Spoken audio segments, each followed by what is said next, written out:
আচ্ছা, ভুল কার হয় না বলো তো? ভুল তো সবারই হয়। আমারই কিন্তু এই কেকটা বানাতে গিয়ে প্রচুর ভুল হয়েছে।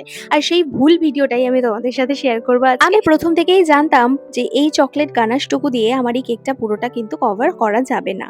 তার উপর আবার গানাশটা কিন্তু আমি অনেকটা বেশি ঠিক করে ফেলেছি। যত পরিমাণ ছিল দরকার তার থেকে কম পরিমাণই হয়তো আমি ক্রিমটা ইউজ করেছি। এই ব্যাপারটা আমি জানা সত্ত্বেও আমি কিন্তু গানাশটা গরম করেছি, আবার কেকের মধ্যেও দিয়েছি। তাই জন্য তো লাস্ট পর্যন্ত দেখতে পেলে কি অবস্থা হয়েছে। আমি ক্রিমটা পুরোটা তুলে দিয়ে আবার সেটাকে ফ্রিজে সেট করেছি কিছুক্ষণ।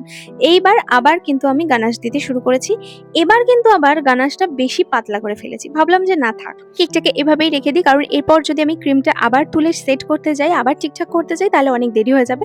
অলরেডি 8:30 তখন বেজে গেছিল। আমাকে 9টার সময় কেকটা ডেলিভারি দিতে হতো। আসলে কাস্টমার তো আমাকে কোনো রকম ডিজাইন বলে দেয়নি। সে খাবে বলে কেকটা অর্ডার করেছিল। কেক খাওয়ার প্রচুর ইচ্ছা হয়েছে তাই। তাই আমি ছোট্ট 2 গোলাপ আমি বানিয়ে দেবো ভেবেছিলাম উপরে। দেখো আজকে গোলাপটাও আমার স্বাদ দিল না। আর এর আগেও তো আমি অনেক গোলাপ বানিয়েছি এর থেকেও সুন্দর। আমি একদমই বড়াই করে বলব না যে আমি অনেক সুন্দর কাজ করি। তবুও যেন আজকের কাজটা আমার ঠিক মনের মতন হয়নি। লাস্ট পর্যন্ত কমপ্লিট করেছি। এমনকি ফটোও তুলেছি অনেক, ডেলিভারিও দিয়েছি। কাস্টমারের রিভিউও খুব ভালো পেয়েছি। তবে তোমাদের থেকে আমার একটাই কথা জানার ইচ্ছা, কেকটা তোমাদের পছন্দ হয়েছে? আর যদি পছন্দ হয়ে যায় তাহলে ছোট্ট একটা লাইক করে আমার চ্যানেলটা সাবস্ক্রাইব করে দিও। বাই।